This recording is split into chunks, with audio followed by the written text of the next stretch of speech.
Welcome to Archery Country Podcast.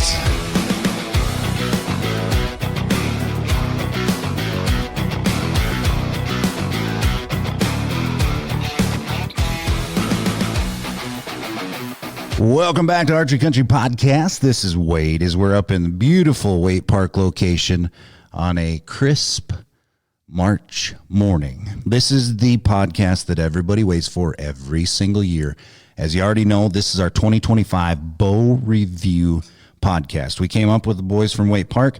I have Brandon and I have John here, the managers that are going to walk us through their picks. Again, the 5-star review is we're going to talk about every brand that we have showcased this year.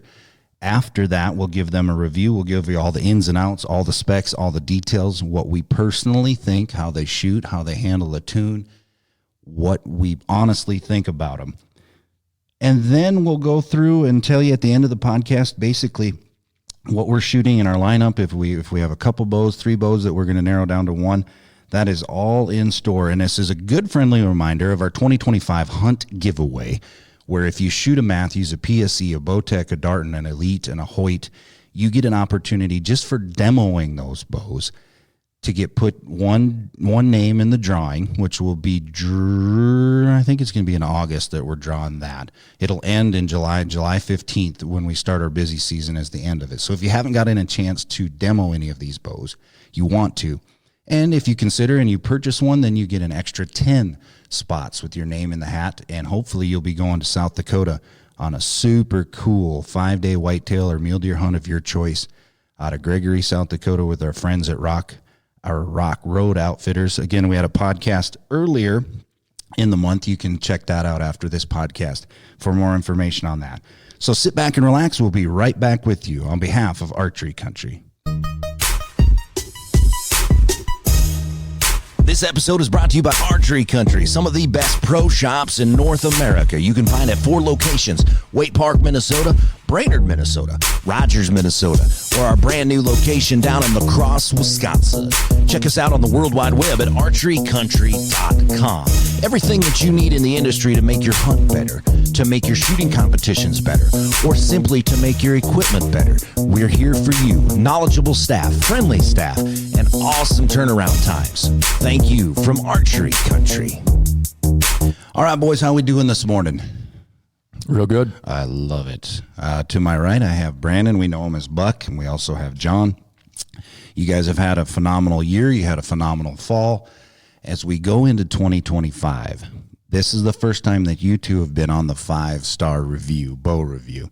So excitement, I can feel it. Oh, yeah, pumped. You guys are ready. Jonesing.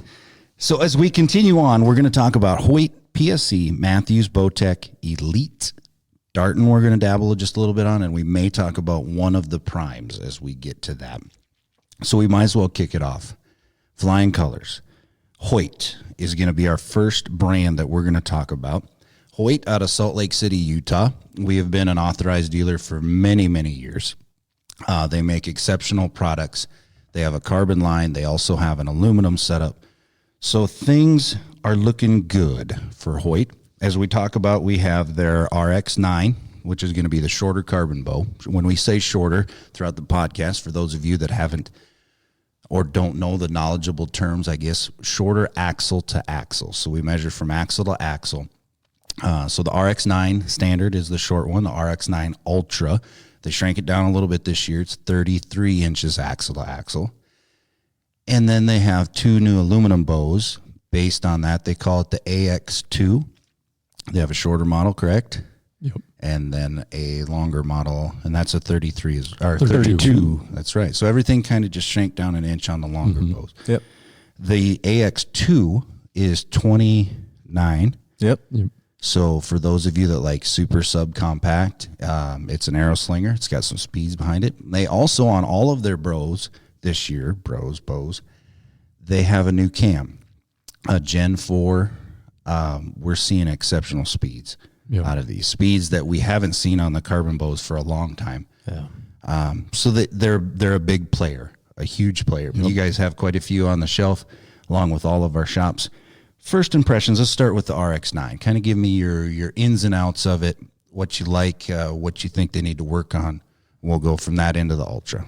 Well, I would say for me personally on the Hoyts, one cool thing that they have going on that the other companies don't at the moment is they have 1/4 inch draw adjustment, which not a lot of people are going to need, but when you hit that just in between, it's a little too short, a little too long on the 1/2 inch.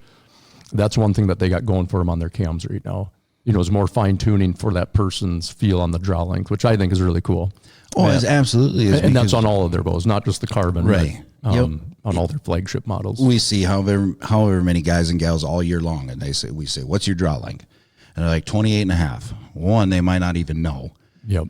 And maybe they're not 28.5. Maybe they're 28 3/4 or 29 1/4. You have that ability. Yep. Does a 1/4 inch make a huge difference? It definitely can on a shorter axle bow. Right.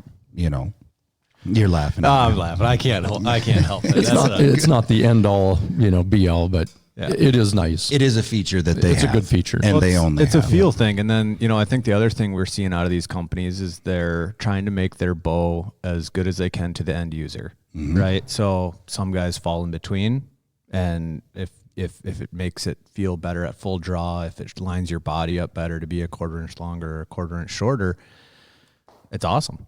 Yeah. And another thing that taken into consideration is we see a huge transfer from guys shooting a wrist style release to a handheld. And the first thing that anyone asks is, well, I need to change my draw length, right? Well, realistically, your draw length does not change, but your anchor changes. So it's going to be uncomfortable switch. Or if you go from a thumb back to a wrist, you having that 1/2 inch may be too long in that situation where a 1/4's not. And another cool thing that Hoyt does, along with a couple other bows, is their let off is on the mod. So you don't have to order a lower let off. You can just position it. I believe it's 85, 80, 75 on the Hoyts. Yep. I think the other thing that we're seeing out of them too, which is nice for probably more so compared to their old mod system, right? Number 3, number 2, if we go back far enough, and number 1. They added so many more mods into there, so they're more specific at each and every draw length. So, like, depending on where you fell, if you were on the, bottom end of a number 3 mod a few years ago, it's a different mod system now. It's a lot more efficient. They're keeping their speeds a lot better throughout the whole way down. And that's why I love having you guys on, because the knowledge is just, I wouldn't even have thought about that, but it does make a ton of sense. In a word that we're going to overly use is efficiency. Yep. How do I get the max speed if you're a speed freak? How do I get the feel? How do I get all of that? Well, in Hoyt, you have that ability. Yep.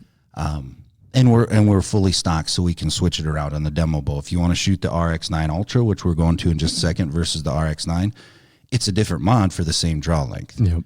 So situations, super easy. I think another thing that I would give Hoyt like a big thumbs up on this year is going to a full yoke to have, pressure on each side of the axle. I think that's going to make a big difference, like for broadhead consistency and, the minute tuning stuff instead of a full binary system that's leaning. It's kind of funny. Just take the last 6 years, right? Everybody kind of went back to a binary system because it was easy. It was inexpensive for a string set. But then contradicting to that is they went with longer, more deflect limbs, deflection differences. Well, then they noticed that their tuning went gone.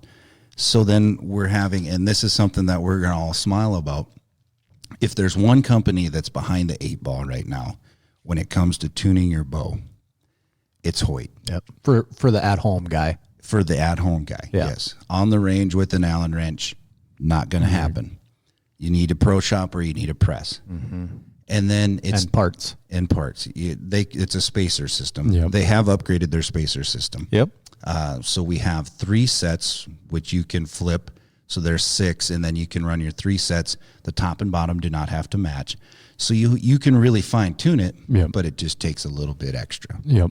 And I will say, just a side note on that, if you're having us tune your bow, not an issue. Because the bows actually, all the Hoyts tune out really well. It's just, again, it's not something you can do at home like you can some of these other companies, unless you have a bow press and extra parts. So it's not as user friendly. But as far as us in the shop, they are tuning out great. It's not an issue for us with the tooling. Right. And like, Right. that's the other thing. Like, we talk about the tunability factor, and a lot of that's for the at-home tinkerer is where, we're giving the ratings on that side of it. But I do think that like the RX9, the RX9 Ultra, the Alpha X AX32, they might be, where you need a pro shop help or you need a press, you need a guy to walk you through it. But that bow still might end up tuning out a little bit better than some of the stuff that gives you all the at-home tinker ability. Mm-hmm. Yep. Yeah. And one thing that Hoyt did this year is they upgraded their string quality. Yep. Their new string system, very similar to some other brands on the market, is they knew that, they used to always outsource it. And then they brought it in-house. And then they seen what machines can do versus a human on stretch and correct serving tension and serving diameter. So I have absolutely no problem. If I were to grab an RX9 off the shelf, I could run those strings for a year and not even think twice about it. Right. With their yoke system, like John mentioned. One thing I really, really give kudos to Hoyt, and they have not changed it since I was young, their grip. Yep. Their grip is phenomenal. Yep. 5-star. Yeah. If we were just doing grips right now, and yes, Mathews switched it. Yes, PSE has a cool grip. Bowtech, but Hoyt, they own the grip market. Yeah, it's awesome, and it's been awesome. And you don't really have to do anything. You don't have to wrap it. It's comfortable. Do you guys, I got to ask this, a personal side. Do you believe in the whole carbon, warm to touch, neutral componentry? It's definitely warmer to the touch. There's no doubt. Even in here at 70 degrees, you pick up an aluminum bow, hold it for a few seconds. You have a carbon bow in your hand for a few seconds. You can tell the difference at 70 degrees. Mm-hmm. And I would say that does translate as it gets colder. Now, you're not going to pick up your carbon bow when it's 20 degrees out and it's going to warm your hand up. Yeah, it's not a hand warmer. But it's not an ice block like an aluminum one can be. I think it exacerbates the colder down, that you go, where it's more noticeable sooner. Late season, like hunting when it's cold and you got a thin glove on and you're just trying to survive. That's where I think you got to be careful with those big difference. words, because I'm from Hanover. And I have to look that up. Okay. No, but as far as my thoughts on the RX9, like you said, the grip is as good as anything out there. The carbon feel, I've always loved myself.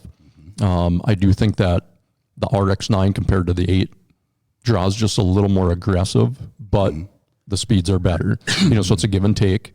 Back wall is great. The bow tunes out good. Yeah. I mean, I love the RX9. I do too. And I think one thing that we could touch on it is how they have a firm back wall. Yep. But for a guy who shoots with more of a back tension style, be it a button or a trigger release or a hinge, whatever, I really like the Hoyt feel of their back wall. They hit a nice solid stop, and then if you pull a little bit, you just have this little bit of give, and then it really firms up. And I think for a guy that locks around his trigger and is pulling through his shot, it's a very repeatable system. Absolutely, one that I really like. And you can change it. Yeah, you can go from hard to extra hard if you want. Yep. Again, it's all on the mod. You buy the bow, you get all of that. One of the things I thought was really interesting, I took all 4 of the bows yesterday from Hoyt and put them all at the exact same draw length, shot the exact same arrows through them, just got a 3-shot average to the chronograph. And through all of them, there was only a 5 foot per second variation. Really? From the 9 Ultra to the 9 to the AX32 and the AX29. The RX9 was the fastest. Now, again, this is going to change draw length to draw length and arrow weight and all that, changes with it. But the RX9 was actually the fastest at the draw length I was shooting them at, which was at 28.5. The RX9 Ultra was only a couple feet per second slower. And I think a big thing on that is what they did with their mods. I did not buy an RX8 Ultra last year, even though in my mind, that's the bow that I planned on buying until I shot it. And it was 17 feet per second slower than the Alpha X33 at my draw length, and everything being the same. Yeah. So big props to Hoyt for cleaning that up and getting everything more even. And I really think, me personally, for some reason, 32-inch axle is like money. There's only a few bows that have that number. Hoyt took their RX9 Ultra, which has always been 34 inches axle, and we could extend it out to longer draw lengths. They brought it down to 33. Still a phenomenal long-range bow if you want to dabble in the 3D world at all, even recreational 3D. it holds extremely well just because you have a longer riser. But yet now it's a player, like you said, just a few feet. You're not going to sacrifice anything. If anything, you're gaining a little bit. Now, Midwest hunters, us three sitting here in a tree stand for whitetails, a shorter bow might be, the key ingredient. John goes out west on a muley hunt, maybe he wants a little bit longer. You have those options with Hoyt. Right. Yeah, and that's one thing with their lineup is they make a longer and a shorter in their aluminum. They make a longer and shorter in their carbon. They probably have one of the better offerings as far as options out there of all the brands. And we're not downgrading the aluminums at all. We just haven't really touched on them. They're great feeling bows. There is a difference when you shoot a carbon bow and when you shoot an aluminum bow.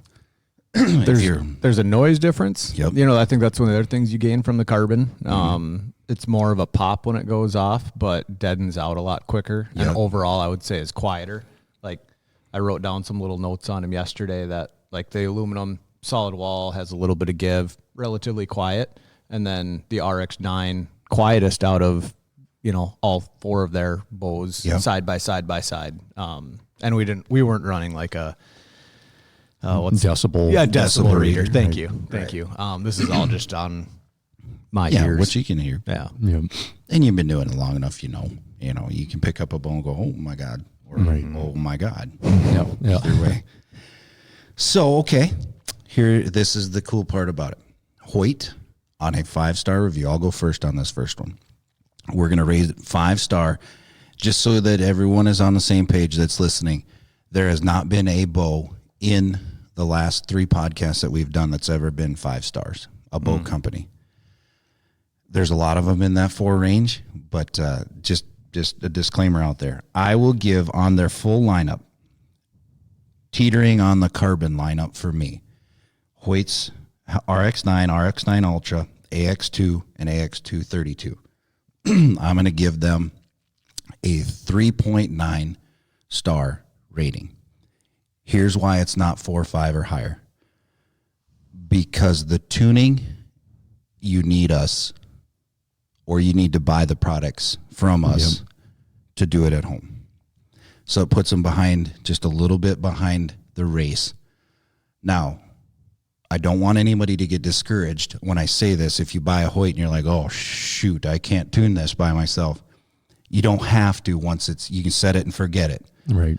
But if you switch arrows or you switch broadheads and you go out to 40, 50, 60 yards and you need that little bit on the cam, you're going to have to go back to do it on the rest by yourself, or you're going to have to come see us to A, either have it done, or B, buy the products. Yeah. So 3.95 for me on Hoyt. John? Man, that's tough. Like you said, for the tunability portion of it, I think they take a little bit of a hit. If we were rating just an individual bow, I would be really close to giving just standard RX9 5 stars. Very close to it. Yeah. Right now, I'm not getting down to decimals and all that, but I really do enjoy shooting that bow. But yeah, I would say as like a full offering, like they're a solid 4. Okay. Yeah. Perfect. Yeah, and I actually had so mine is skewed kind of like what you're saying, right? Yeah. So listener, yeah, and the cool thing about it, like this is honest. We're just being honest. I have the Hoyt series, so through the carbons, through the aluminum, I rated them at like a 3.8. Okay. And the only reason, like I had their grip rated as high as anybody, and the shot experience rated up there with any bow out there. Yep. The 2 things for me that I had lower ratings on, one is the tunability, which again, we will do it for you, and it's probably going to stay. So you almost take that with a grain of salt. Yep. And then the draw cycle was rated a little lower for me just because it is a little bit more aggressive. But again, you're getting the speed back. Yeah. So it's one of the faster bows. So that rating on how mine comes in is somewhat skewed just off of the, a little bit more aggressive draw cycle, but the tunability is the one that knocked it down. But again, shot experience and grip are right up there with anything. Yep. The one thing that I wrote down on them is that like I had all the bows at the same weight, but the like the RX9 is what I'm gonna keep talking about because that's the one that I like the most. Yeah. It felt lighter in draw weight than any other bow I shot. Really? It felt lighter. Now it wasn't maybe quite as smooth as some of the other bows. They have this kind of weird little hiccup spot partway through their cam. Yep. But like it legit felt a few pounds lighter than any other bow I was drawing back. Yep. Now that could have been on what mod I had it on or what draw length Right. you tried it on, whatever, right? Yeah. But You're liking it. I like it. it. Yeah. And I want people to understand when they're listening. This doesn't matter if you shop with Archery Country here in the state or Wisconsin, but we have a lot of customers that are not in Minnesota, right? We got a lot of respect. We got a lot of listeners that take what we say to heart. And I wanted to do this podcast with you two. One, because we haven't done it with you two, but the knowledge. If you guys can't see, and I know you can't, I'm not going to post pictures, but both of these guys have a notebook full. Like they did their research. We're not just going off the cuff. And you notice also is we don't have a part-time guy on the podcast. We don't have a dude that works 1 day a week or 1 day a month that is just going off what I seen on Instagram. You guys are setting these bows up every day. We're shooting them with different customers, everybody from 5'4" to 6'5", different poundages. So this is a true to heart. This is what we like. Yep. All right, let's move to the next one, the PSE. PSE out of Arizona. This year they released 2 bows, but as far as their flagship series, on the carbon side, we talk about the Machs. So this year we had the Mach 33 and the Mach 35. They got rid of the Mach 34, and we still carry the Mach 30 as a 2025 flagship. That's the shorter axle.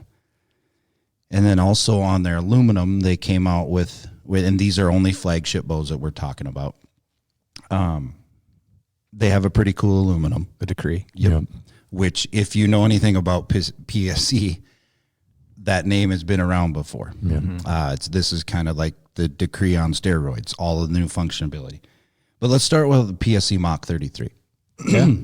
Reason being is because everything that you're saying about the Hoyt RX-9, I'm going to say about the PSE Mach 33. Yeah. I love this bow. I don't not like that bow either. It's a good bow. So as far as their carbon, like I said before, I like that 32 axle to axle. I like that range. The 34 was super cool for 3D long distance shooting. And it's super light for that being that big. The 33 like married the 34 and the 30 together. So I have unbelievable stability. Their cam, the EC2 cam, not only gives you Love it. luxury, it's smooth, but we have speed. You can do some pretty cool things with the Mach series. And also the EC2 cam is on the Decree as well. So you're not sacrificing anything. It's just aluminum. It's a cheaper model. PSE is the only carbon bow besides maybe the hybrid that's made here in the United States of America. If you care about that. The thing about a carbon bow, the strength that you have in a riser is unmatched. Riser flex, is it a thing that you need to consider anymore? I'd say no. This day and age, there are some bows that have riser flex. If you're shooting 100 meters and you're going to do it, you're not going to buy a hunting bow to do that anyways. You're shooting a target bow. But a carbon bow, back to our feel, the thing I love about the Mach 33 is how incredibly light it is. And a lot of people don't like how light it is, but you can weight it properly. Below your grip, front, sidebar, you can weight it and get the exact feel you want. So I love their cam. I love the speed. I love the stability. I love the carbon feel because it's light. The only thing is their grip. Yep. Is just their grip. I love the angle of like the attack that it has on the riser. Yep. Hate the shape. Yep. And so that's where I'm the opposite. For me, I think the bow is awesome. It shoots amazing. It's rated really high for me, but the grip angle is, I don't like it. Really? Yeah. And that's where, you like the angle. I don't. Yeah. So that's where as a listener, we carry all these bows, come in and shoot them. Don't take everything that we say to heart because it is personal preference on some of these grip things and draw cycles and feel. But that was one thing that I didn't like. Really? I like their grip to an extent, but I don't like the angle of it. Yeah, I hear you. It seats my hand in a funky. You're more of it's a kind of a funky feel. low wrist guy, though, right? Yep. Like you really like to push from like the base of the palm. Yep. Maybe that's why. And so I have a Mach 33. I told you guys that we were going to say that, but what I did with the grip is I took just Bowmar grip tape. Yep. And I didn't take the whole they give you like 3 feet for some reason. I wrapped it, game changer for me. I have played with the UltraView knock-on wedge, and it's just a little too much. Plus, it's not comfortable. But a little bit of that grip tape. Yep. Last year, I shot the Mach 30, and I have never shot a short bow as well, close to as well as another short bow. Yeah. That one did. But I'm superstitious, and I had some of the worst sits in my life when that bow was in my hand. So that was the first bow to go. Yeah. It's understandable. I'm just that. I hate to say it. Like, I am superstitious, and it just didn't work. But it was pimped out. I had the black carbon riser, black limbs with the bronze cams. And That is awesome. sharp. Like, that is just a sharp looking combination. And they have some cool colors. The one thing about PSE is they don't go like super crazy. Mm-hmm. I think there's 4, and they even got rid of their, I call it a bourbon, but that's Hoyt's color. That kind of brown calf shit color, maybe a little bit you want to say. But I think that they've discontinued that color. But you can get charcoal, black, olive. Yep, that green, the olive green. And then you can go to the custom shop if you wanted like black limbs or the colored limbs of the riser. And then the bronze, it takes a little bit to get it, but you can get the You'll be the waiting bronze. for a hot minute. Yeah. There's only a few guys in the company that do that bronzing, and there's a lot of them to do. Yeah. Here's my little spark notes. Yeah. That, we all Love use that in high school, right? Yep. Okay. Yep. My little spark notes on the Mach 33. Light, balanced, quieter than the Decree, which is their aluminum model. And then just, it's hard to torque the bow. That's probably one of the biggest takeaways I can have from the PSE line. And that's the same on both the Decree and the Mach. Like, again, maybe it's because of how I like the grip or the angle of the grip, but like physically trying to torque the bow and the thing barely moves. That's a big benefit. Yep. I think that's one thing where we see other guys maybe struggle on some of the other bows that have, the grip is so much further back behind the rockers and the pockets that, the torquier stuff, and then they're getting broadhead issues or side-to-side issues. And I think that's one thing that PSE does really well. They do. It's pretty quiet bow for a carbon, and being super light, you always have that trade-off, right? Pretty quiet, especially if you run a stabilizer. All your vibration kind of fades away. But I don't like when people say to me, like, man, this bow vibrates. That's just me. I don't say anything to the customer, but I'm going to say it on air here. Like, okay, why? Like, so when he or she is standing in front of you, your target animal, and are you worried about the vibration? Are you worried about the noise the vibration produces? Because if you say to me, man, it vibrates a little bit, I can hear it, then I respect what you're saying. Yeah. I think that comes down to like the user experience in the end of the day. Like, if you really enjoy shooting your bow, you probably don't want a bow that buzzes your bones in your wrist. Right. And I'm not saying that PSE does that, but there is a little more vibration than other brands that we're going to talk about. Yeah. The Mach 35, that's their big dog. They came out with this year. We've only sold 2 down in our location. One of them a guy bought for indoor because this was a phenomenal idea. He could shoot more poundage, and it didn't feel like more poundage. And the let-off on the mod, he could run down to have a lower let-off, which most target guys like, and he put long bars on it. Yep. Not very many guys run a carbon bow for indoor spot league or paper, target shooting, but he did. And then another gentleman, he has one hunt that he's concentrating on, and it's going to be an antelope hunt, spot and stock, and he decided that he wanted to go with that for stability reasons. Yep. His string angle is pretty severe. He's a little bit longer draw. Yep. Which I'm super jealous of because he's throwing speeds that I can only see with one other bow on our list. And he's super happy with it. Yep. But they give you that option. So you can go from 30 inches to 35 on the carbon Ron. The Decree is 32. I think it's right in that. Right in that range. It's 32 or 33. 32 or 33. Somewhere in there. Yeah. Touching on like the tunability again, the PSE, I would rate that, on the tunability side, just slightly higher than the Hoyt, just because you don't have to take the axles out. Right. They're quicker, but you do still need some tooling. You need a press. Not something you're going to do just in the backyard at home. Which again, the bows, we've had great luck tuning them. They're easy. They stay. So very similar, I would say, to the Hoyt on the tuning side, just slightly easier and quicker. Yep, and that's called a 220 shim kit. It comes with all of their setup. So you just got to equal 220, 0.220 on your spacings. Most of them come with 100 on one side and a 120 on the other. Yeah, 120 on the then other. you run that sucker all the way to the left and it tunes. With a left-handed shooter, right-handed shooter? Right-handed shooter. Right-handed shooter. Can it be done? You heard Brandon say with a press. It's highly recommended that you do it with a press.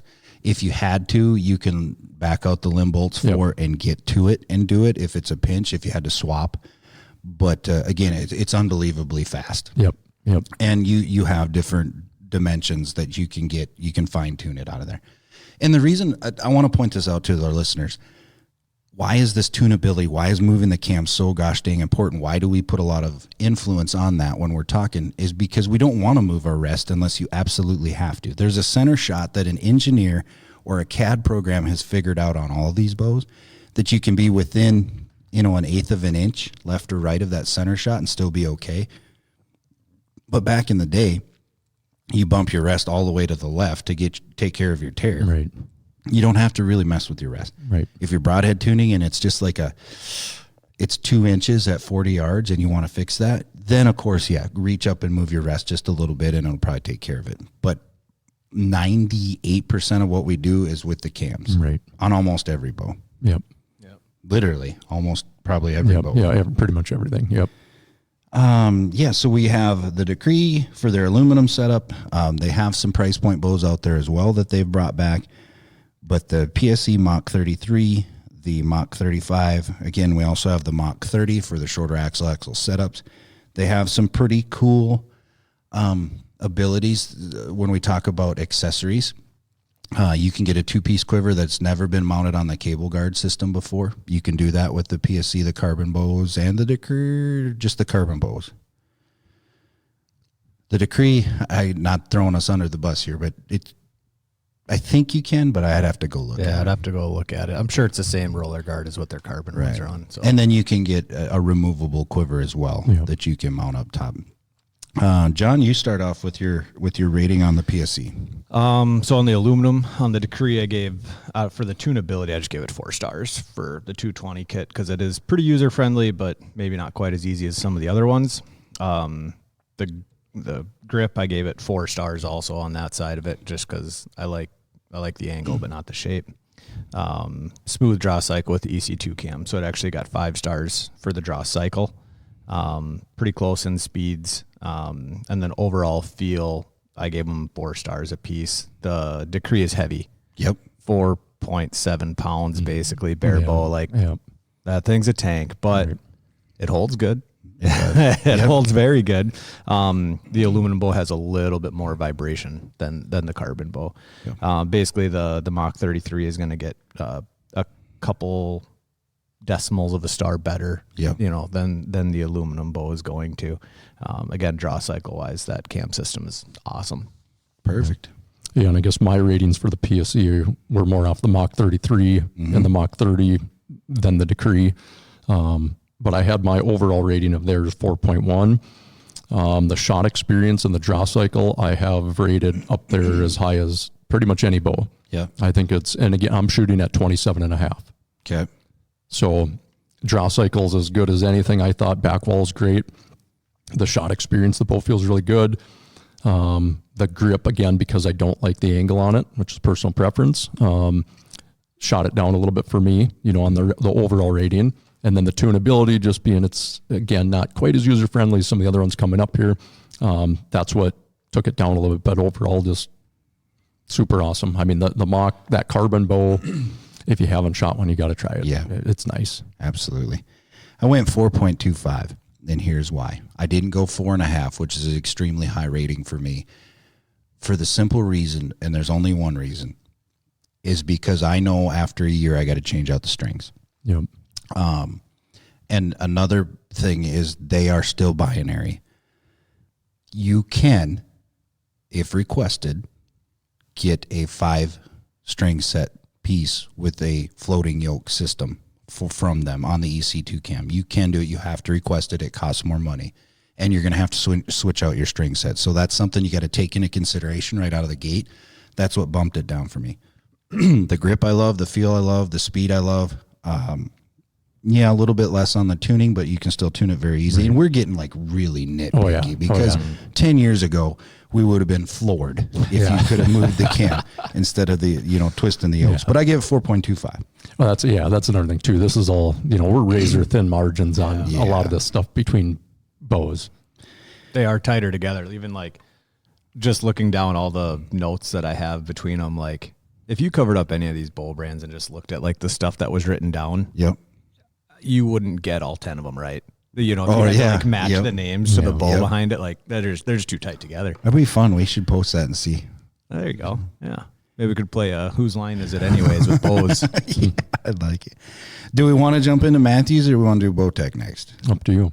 I don't care. Yeah. So Mathews is going to be a long segment. Let's do them. Okay. We're in Mathews country. Mathews is a phenomenal brand. Mathews has an engineering team that NASA is probably jealous of, right? Let's talk about their bows this year. So they have what we call the Lift X series, a 29.5 and a 33. They didn't switch anything on axle to axles. But what they also introduced is a Lift RS. It's super short, 27 3/4, back to like Tri-X days and V327. So you have, especially for shorter draw archers, the RS, we're not going to dabble too much on, but like my boy who is 14, he can only pull every time safely like 42, 45 pounds. And he's a 26.5-inch draw length, right? He's just a little string bean. But last year he shot the 29.5 lift, but I had to have 60-pound mods, and I had to back out the limb bolts. Wasn't as efficient. It was still accurate out to 30 yards. It was cool.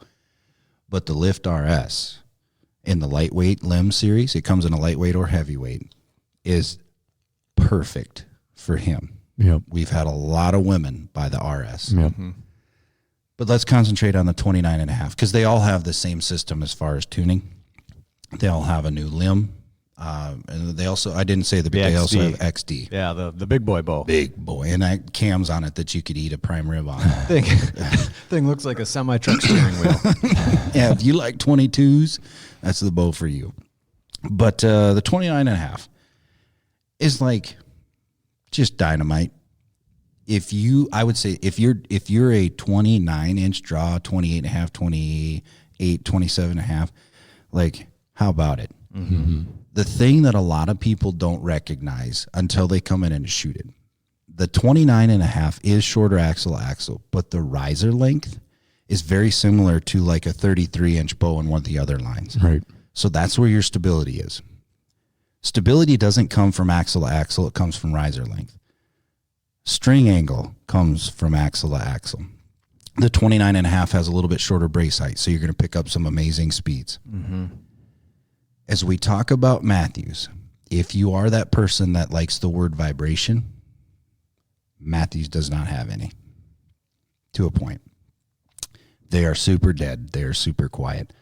But one of the main things this year that they did on their cam system is you can tune it with an Allen wrench on the range, at home, wherever you need to. Does it work? Absolutely. Yeah. So this is another misconception. We're not leading anyone astray. Is you're not moving the cam. You're moving the limb ever so slightly. And it's very responsive. Very responsive. So when you talk about limb deflection, you're actually changing it for the tune. You do not have to move it very far to get it. If you happen to have a half-inch tear, like quarter turn, rock and roll. It's changed the way Mathews is looked. Their top hat system was great, but you needed a press or you needed to buy a $60 top hat kit, right? Now you don't have to. Right. On any of their models. The 33 is still light. We didn't talk about the 29.5 is 3.9 pounds. The RS is even lighter than that, 3/7, like the Prima weight. Yeah, and their bows are not carbon, but they are rivaling the carbon weights. Yes, exactly. 33 is 4.1. And then the XD is just a little bit heavier, but you have more there. Yep.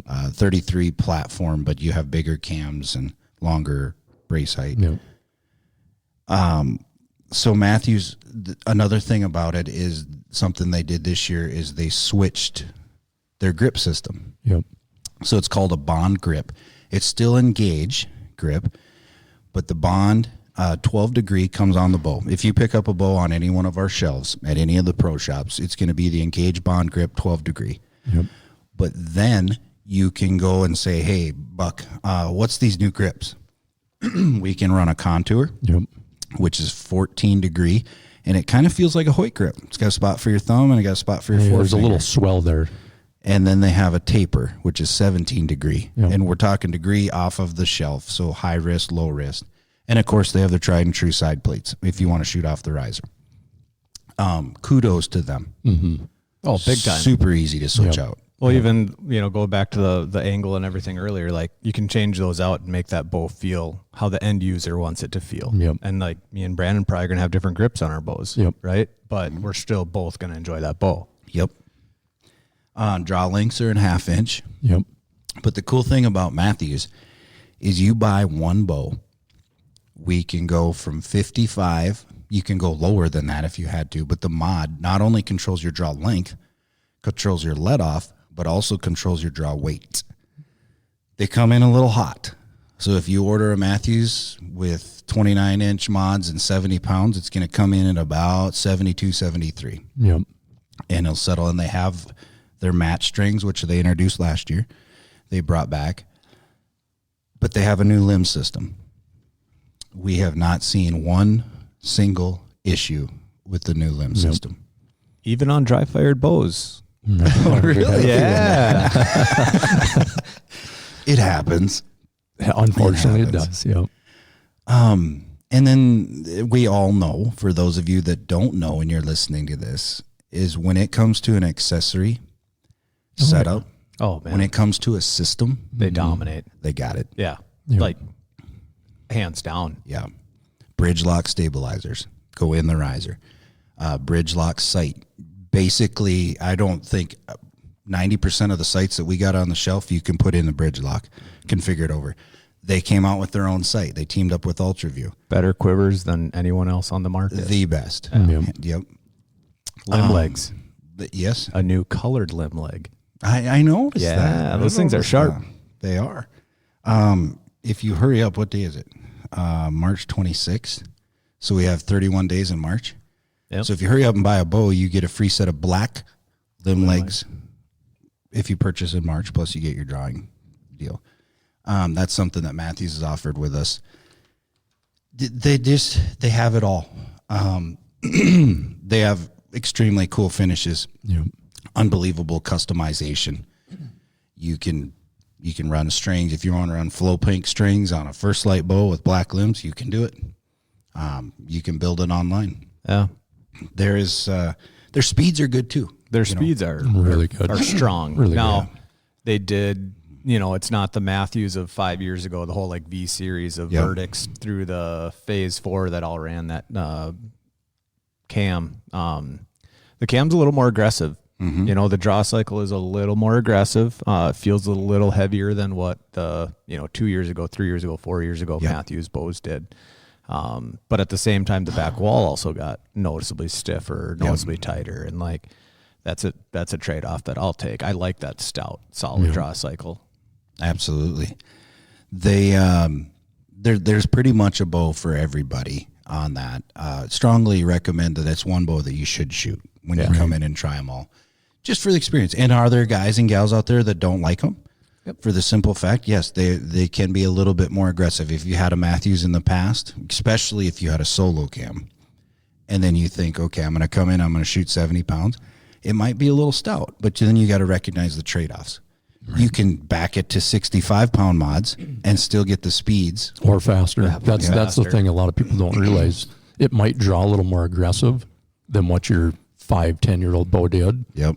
but you could probably shoot 5 to 10 pounds less than what you're shooting. So now it's going to probably feel a little easier, and you might still be faster. Mm-hmm. This is one key thing that I weigh in on a lot, and I am a lighter arrow build kind of guy. I like FOC, but I like a lighter total build. How do we get to a lighter build? If I'm 29 inches and I shoot 70 to 75 pounds, right out of the gate, you're going to say he needs to shoot a 300 spine arrow. With Mathews in the center guard, I can shoot a 350 spine arrow if I don't go too heavy on the front end, because I cut my arrows pretty short. That allows me to get lighter total grains. That center guard deal is something that you often overlook, but it helps a ton because of your arrow travel and the paradox of an arrow. So you can shoot a weaker spined arrow, even if it says you're right on the borderline of the chart, you can trust it and you can tune it. You get a high left hair, you know that you probably have a weak arrow, even after the tuning, right? Mm-hmm. So that was a super cool plus for me to step down to a 350 spine, 340 spine arrow rather than shooting a 300.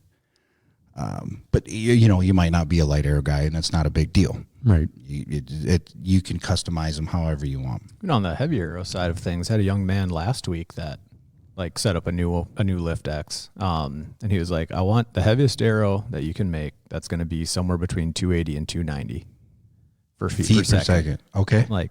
I like this guy. Mm-hmm. Right. That's a really solid speed number in my opinion, where everything behaves good, broadhead wise. Yep. We ended up at a 525 grain arrow at really? 287, 29.5 inch draw, 75 pound draw weight. That thing was ripping. Yeah. And he's got the knockdown power. Mm-hmm. He's going to go through whatever he aims at. Yeah. Shooting fixed blade? He's probably going to have both. He didn't have no broadheads with him that day, but it was all right, I like this. So Lift RS, Lift X 29.5, Lift X 33, and then the Lift XD. For the long draw. It's nice to see that they have long draw because it used to be the Atlas. Yep. And then it was kind of you have the Atlas. The long draw guys got to wait, 3, 4, 5 years in between new release bows from all the companies. It seems like just because it's a smaller percentage of the market. It is. But at the same time, we've gone through a lot of XDs this year. A lot of tall guys, a lot of big boys in here. Yep. I accidentally set up an XD as a 33 one day. Did you put shorter mods in it? Yeah. I know in their sheet it says, we've not tested this below a D mod, but it's the same mod. You got to be able to put one in. Right. I didn't. So I had all the accessories on. I hadn't tied a D loop yet, and I'm like, what the? That cam's a little big. You didn't notice the Magnum cams. Oops. Thank God we had the same color in a 33, but. That kind of goes back to back in the day, pre all the adjustability with the mods and how they have of you would get a bow almost fully set up and you'd go to tune it and you'd be like, oh crap, I grabbed a 60-pound max. And then you'd have to redo it all. Yeah. Oh man. I love that. Let's, Brandon, you start with your rating. All right. So this probably comes as no surprise to anybody that knows me, but I did have the Mathews series rated my highest. So I rated those at 4.6. The shot experience being the highest. Very little vibration. The bow balance good. It's lightweight, stiff back wall. The grip options, again, because they have the options. I don't necessarily like the grip the best, but because they have their new Bond series and you can change it to whatever you like, that's rated very high for me. Tunability is rated the highest. The draw cycle is rated a little bit lower, just because it is a little stiffer. But with all, we talked, all the accessories that they make for a whole build, their customer service is top notch. So just the overall experience of that Mathews with your setup is rated the highest for me. Yeah. John? Again, it's pretty high stars all the way across the board. The RS and the 29.5 lost a little bit on draw cycle, just because they are stiffer and stouter. Feel my clip notes on them, just dead in the hand, quietest, stout wall. That's hard to beat. I don't want to be a fanboy, but god dang, their bows are awesome, right? Yep. I actually gave the 33 a 5-star on the draw cycle. There's an asterisk there because I do have System X strings on my bow. Mm-hmm. That is a game changer. Absolutely. Oh my gosh. How how that can change how the bow feels is absolutely mind-boggling. It changed my 29 and a half. It's smoother. That's what I have mine on too. Yeah, it's smoother. It's faster. It's quieter. The back wall feels even better yet. It's like, this is the ticket. Like, does a guy want to spend an extra $200 on strings right out of the get-go? That's kind of expensive. Yeah, but you do. You know, like, and it's hard to even like. That's all right. There goes my clipboard. It's hard to even like verbalize it to people when they come in, because it's like it just feels better. Like, you got to try this, man. Yeah. The match strings that they have on are great. They are. Don't get me wrong. We do not have to worry about the zebra peep twist anymore. They stay pretty solid throughout the year. You know, again, depending on how much you shoot your bow, it's a bow that you're not going to put down. So you're going to run some arrows through this. You're going to enjoy practicing, which is a big thing. But if you need an upgrade, if you want an upgrade, that is the ticket, man. There are options out there. And that doesn't matter. I'm not just talking, I mean, I don't think we're just talking Mathews, right? It's on. I don't care if you buy a, if they make it, PSE if they make right. it for that bow, Right. you know, they did like 2 years of testing on every make, model, and brand that was out there. So if they make it, and we're not pimping out gas, but why not? Yeah. You know, I gave them a 4.75. Why is it not the highest rating ever in Mathews? Because there's certain situations where people don't want to buy the UV slider or the Mathews UV slider, and they want to have their low pro quiver. They want to put a sight on the side, but they want the low pro quiver. There's a few things you got to be careful on. There's still some guys out there that love ham ski rests, right? We can mount them on there, but you have to do some stuff different for the quiver. It's the best quiver ever designed if you run the system. So that's why it wasn't a 5 on that. 29 and a half, 33, absolutely. In my situation with my boy, the RS, super cool. Yep. That RS is a freaking lightning bolt too. Have we ever figured out what the RS stands for? Really sweet. Real short. I didn't know if it was rally speed, because it's a shorter brace height. Yeah. I mean, it's a speed demon. I think Dan has one set at 29 inches, 80 pounds. Holy cows. Or he had tested it with that. Yeah. I can't get the peep high enough on an RS is the reason. The string angle still works for me, which really surprised me. Really? Like, really surprised me. I've ran the 29 and a half the last couple of years on like my personal bow. Yep. And just to change it up, I did the 33 this year on one of my bows. I've been shooting that RS, and every time I draw it back at like my draw length, it's like, oh, this could work. Yeah. This could work. And it's fast. Like, I mean, it's basically... You got it. I need readers here pretty soon. I mean, it's like on paper for like real life speeds to the chronograph, it was almost 10 feet per second. It was like 9.5 feet per second faster than the 29 and a half. Really? Yeah. Same arrow weight, same rally everything. speed. Rally speed. Yep. I like it. So that's a good rating. It's a good. Shoot one. Got to shoot one. Yeah. Let's move next to Bowtech, and we'll speed this up just a little bit. Bowtech, we're going to talk about 3 bows. 2 bows we're going to concentrate on. We have the Proven 34 that they released this year, which comes in a standard draw and a long draw version. That's a 34-inch axle bow. We also have a Solution LS, and then their brand new bow. And the reason that this podcast is later in the year is because we had to wait on the Virtue. Yep. They released it at ATA, which was the first week in January, and then production. They had to get some to us, and then we wanted to test them. We wanted to sell a few of them. We wanted to get them out there. So that's why we're doing it now. Let's start with the Proven, the 34. Bowtech, with their cam system and the tunability, they've had it the longest. Yep. Super easy to tune. Yes. They also have the ability to micro adjust on some of their bows, micro adjust your cable length. Yep. So you don't have to put it in a press. You can, with an Allen wrench, if you know your bow's out of time a little bit, you can shorten the cable or lengthen it. Yep. I don't really use it. I haven't had to use it, but it's there. But their cam system is super, super smooth. Tunability is awesome. The grip on the Proven is good. I kind of getting away from shooting a longbow just because they're heavy. The 3D, I like kind of shooting my hunting rig or like a 32 or 33 inch. But having the ability now for a long draw archer, you can get it in a long draw. The standard draw, super cool. Has a little vibration. Not gonna lie, there's a little bit there. Yeah, you're gonna put a stabilizer on it. Yep. Rotational mods, so you can switch your draw length. You don't have to buy other mods or come back in to do that. Overall, the Proven 34 it's a great bow. Yeah. They do a great job. Their Solution LS, we talked a little bit. You just come back on, John. We were talking about the Proven 34 and kind of went over things. But the Solution LS, a little bit lighter. Yep. For those people that like that Solution era, they did switch the cam just a little bit. If you're looking for a light, compact Bowtech, we'd had to go back to like the CP30s and the 28s. But now you have one in the Solution make, but a shorter. Right. I believe they took some stuff off of the cam on that as far as like the cable tweaks, but you still can tune it. And as far as draw cycle, and you do sacrifice some speed with that, but it's smooth.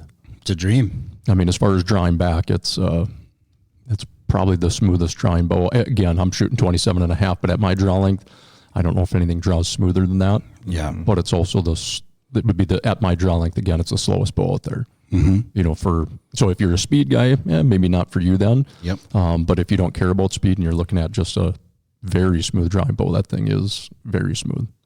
And they just released, we talked about why the podcast is a little bit later this year is because we had worked on the Virtue. When we got the Virtue in, everything but the grip brought me back to my Revoltex days. The draw cycle is super cool. I like it. I like the back wall. You can switch out the peg stops if you want to. Yep. You like a harder back wall, you can get that. I put a stable, so it was a 70-pound bow at 29 inches. I backed it off to 65 pounds, and I was in heaven. I loved it. Everything but the grip. For some reason, and because it is a magnesium alloy, it's a new product. Well, it's got the cool factor. It does. Yeah. It's light. I don't know if I can say it's the lightest bow that we have in the shop. Oh, it's not the lightest in the shop, but the flagship era. It's light. Weight it where you want it. The grip, they had to make it a little bit wider because of the material. Yep. That's why. But overall, I was pretty. And the cool thing about it is the titanium hardware. You're never going to have any rust issues. Mm-hmm. We didn't talk about it on PSE, but gosh dang, after a year, you're going to have some rust. You're going to have to use gun oil and clean it up. Not on the Virtue. Yep. They had kind of a prequel to the Virtue last year. And it wasn't like a big, huge, it wasn't an announcement. It was not a celebrity bow, but like a limited run. Yeah, limited anniversary bow kind of. But the Virtue is a player. Yep. You just got to shoot it to see if that's going to work for you. Relatively priced for what you get on that bow. It's up there with the PSE and the Hoyt carbons. Yeah. Yep. But a little lighter. Right. Pretty adjustable. Overall, good setup this year. Bowtech, this is, again, like we keep saying this, take it with a grain of salt. Bowtech is like bazooka bubblegum. You're super excited to unwrap it, put it in your mouth, and you get satisfactory right away, but then it drains back and you go, okay, they haven't changed anything forever until the Virtue. Yep. Then they did, back in the day, that Revoltex was dynamite for me. Yeah, I shot one of those too. I also have fond memories with the Revoltex and a nice dead mule deer. Yeah. The Virtue may be a player. I don't know yet, just because we're limited on what we have. Mm-hmm. It's a little slower, at the same specs than everything else is going to be, but feel wise, like if you're just going for a really, really good feeling bow, it's there. Mm-hmm. I would say if I was an elk hunter or out west hunter and I had to shoot fixed blade, or even if you're whitetail hunter, you want to shoot fixed blade and you want the light feel and you want to have a bow that's somewhat compact, check out the Virtue. Mm-hmm. If you're a 3D shooter and you spend a lot of time on the range versus hunting, check out the Proven 34. Yeah. Yeah. That's where I'm going to put that. Yeah. My rating for Bowtech this year was I went 3.9. The grip really on the Virtue, I just haven't got used to it. Will I, if you do this, in August or September, maybe I'll switch it. The Proven, again, like the Bazooka bubblegum, go back to that. Like, okay, I've seen that bow. Sorry, but I'm at 3.9 for Bowtech. Yeah. So myself, I was right at 4. And again, on both of them, shot experience is really nice. They both feel good, balance well, hard back wall, which I like. Tunability is, right up there with Mathews, right? It's the easiest system you can do.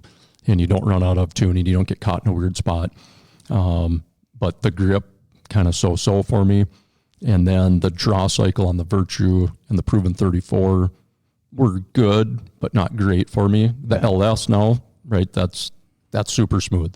So that's where I ended up with my 4.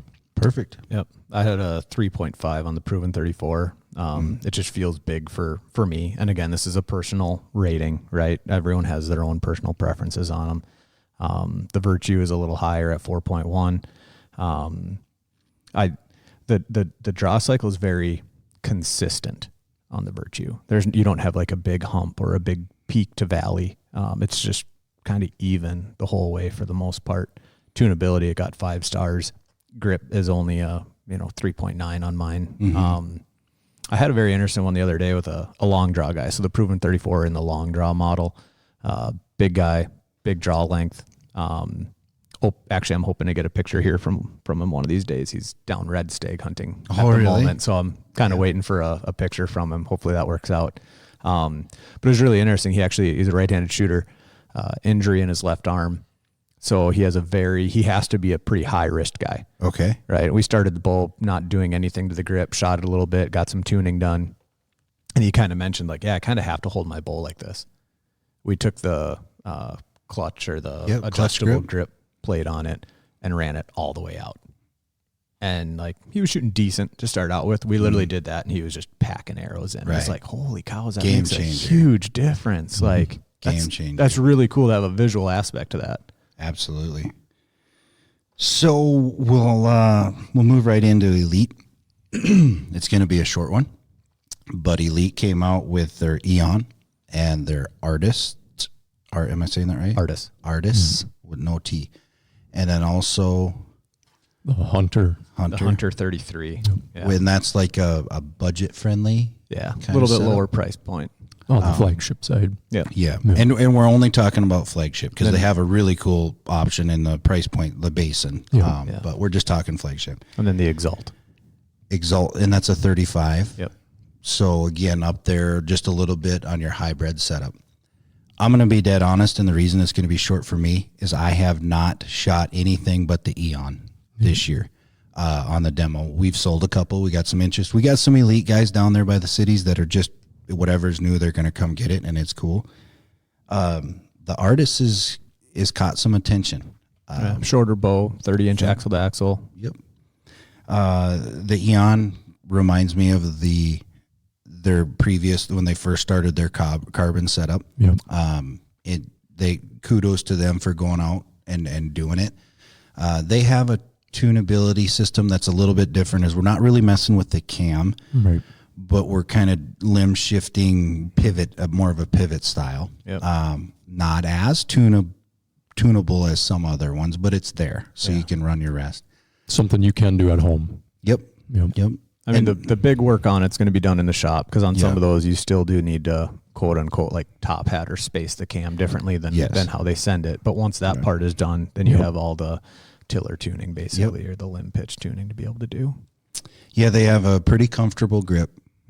Decent draw cycle, a little bit heavier, but no big deal. Yeah, I like that their Eon still has probably one of the only flagship bows that has an over 7-inch brace sight. For the guys who are really hung up on that, and it's still pretty quick considering that it's got a 1/2 inch more brace sight than almost any other bow, or a full inch bigger than almost any other bow. Pretty forgiving. Yeah. And that's what your brace sight's going to give you. For Elite this year, it gave them kind of the same as the Bowtech is 3.9. I don't know what you guys got wrote So down. I got them at a 4 for myself. And again, this is shooting them at 27.5 on the Eon in smooth mods. But draw cycles, very smooth. Again, 27.5 smooth mods. Shot experience is really high. I think it's pretty dead. Yeah. The tunability is good, but it's not quite where, say, the Bowtech and Mathews are at. And then the grip is, for me, so-so. So that's where I came up with my 4 Yeah. for them. The grip brings it down. I'm a 4 on the Eon also. The grip brings it down a little bit. And then I like the draw cycle on the smooth mods also. Yeah. So like a guy ends up having to spend a little extra coin. And to get that's the what I was smooth going to mods. say is gosh Yeah, dang it, Elite. yeah, I know. Like, Yeah. why are we going to charge our customers $100 for the smooth mod Right, when right. it takes you $25 to Yeah. make it? Yeah. Like give them that option. Actually, I'm taking my 4 down to a 3.9 now. That is something. Yeah, If it you want to should. shoot the smooth mods on Elite, you have to purchase them. Yeah. It's not an option like that. We are going to squeeze Darton in here, and I don't want anyone to get the idea that we're like shortcutting Elite and Darton, but there's less options, Right. and there's only a few things that have changed from last year. The Darton, their sequel 31, 35, 33 or 33. and 35. It's called a ST2. ST2. Yeah. So they jumped up their game a little bit on the tunability, Big time on the tunability. which was needed. Just throwing it out there, these are heavier bows Yeah. right out of the gate. But they're rigid. And at full draw, they feel really good. And they're super smooth. Yes. Like people will grab a 70-pound bow and go, no, I want to shoot 70. Like, dude, that is 70. Strings are good. Tunability is good. And the cool thing about Darton this year, if you want a performance mod, it's in the owner's manual. Yeah.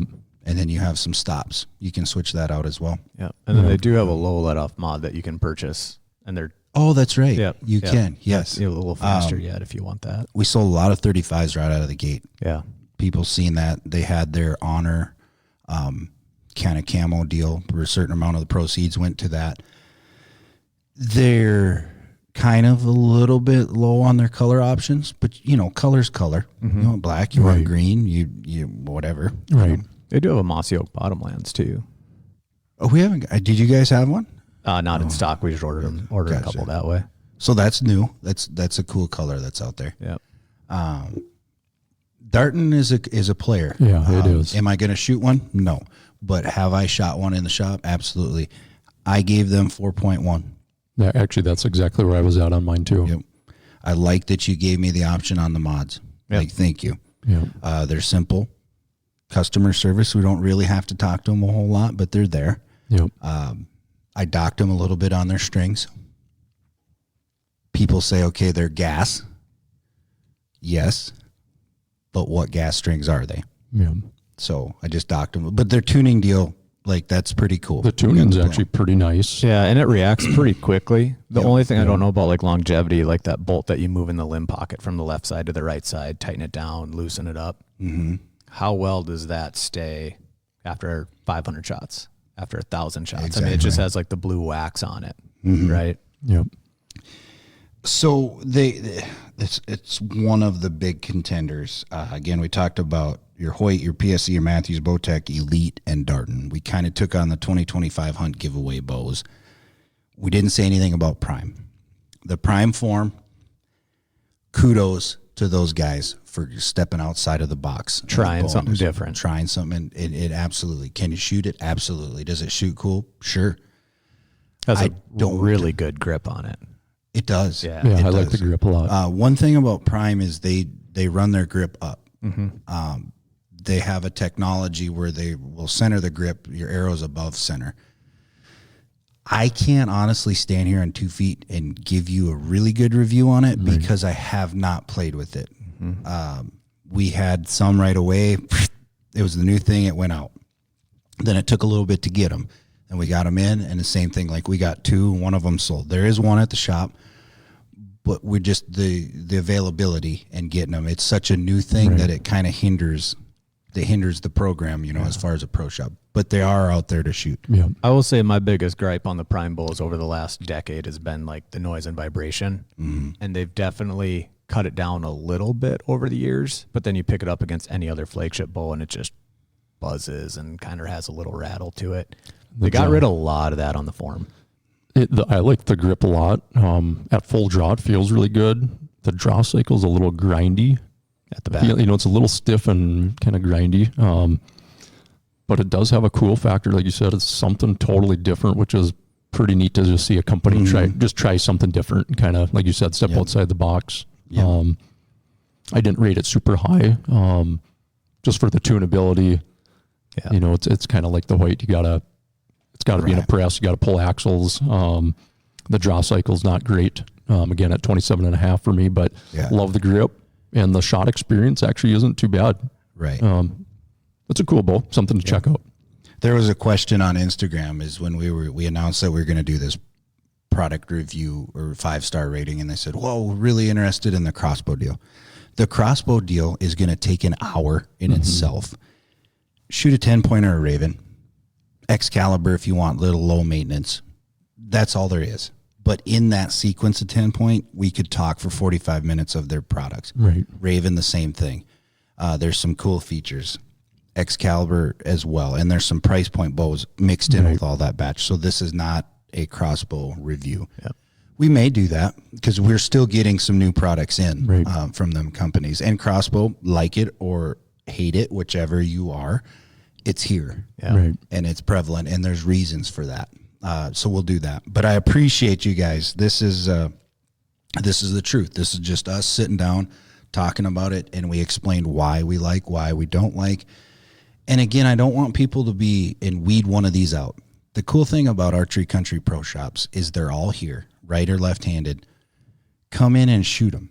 If you want to come in and you got 10 minutes, then just do one bow and shoot it, but then schedule a time where you can shoot them all side by side. And we're all readily available where we can say, all right, I'm going to take the Elite Eon, the Mathews Lift X 29.5, and the RX9 and the Mach 30.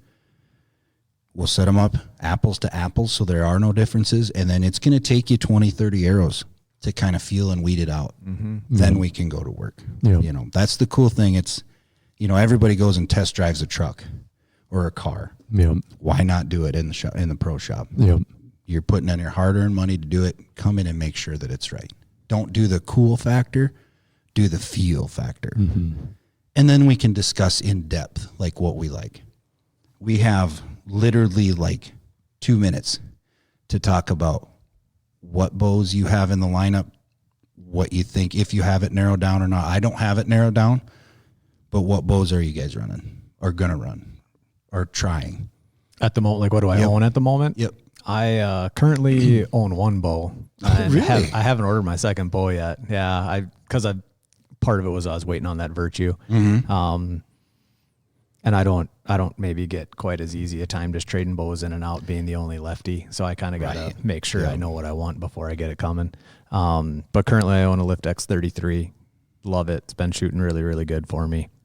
Undecided on my second bow. I kind of got it narrowed down to 2, but haven't pulled the trigger yet. Okay.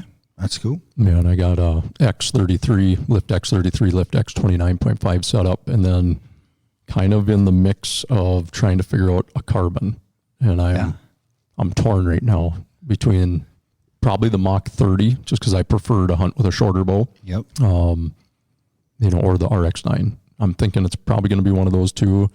If the Darton was a little bit lighter, but I kind of want to go on the carbon side. Probably Very one of cool. those for number 3. Since I had late season tags, I got to hunt with the Lift X 29.5. I'm going to continue that bow for turkey season. I have a Lift X 33 that I'm going to set up, and it's going to be between a Lift X 33 and a Mach 33. Haven't got the full builds done yet, just got the bow, the PSE, so it's literally sitting there. Yep. But the 29.5 is for turkeys, and then it's going to be one of the other 33s. Yeah. I honestly, and I love my Mathews bows, and I love the PSE, so I don't know. I might have both, and then again back to the superstition. But I That's why a appreciate guy you needs guys. more than one bow. Yeah, You got to change your luck absolutely. up some days, you know? It's a hobby. Yeah. It's a hobby. I appreciate you guys coming on, and we appreciate each and every one of you listening. Make sure that you check out all of our social media pages. We have been upping all of our posts. They're entertaining. They're cool. Stop into any one of our pro shops. On behalf of everybody at Archery Country, we'll see you on down the road.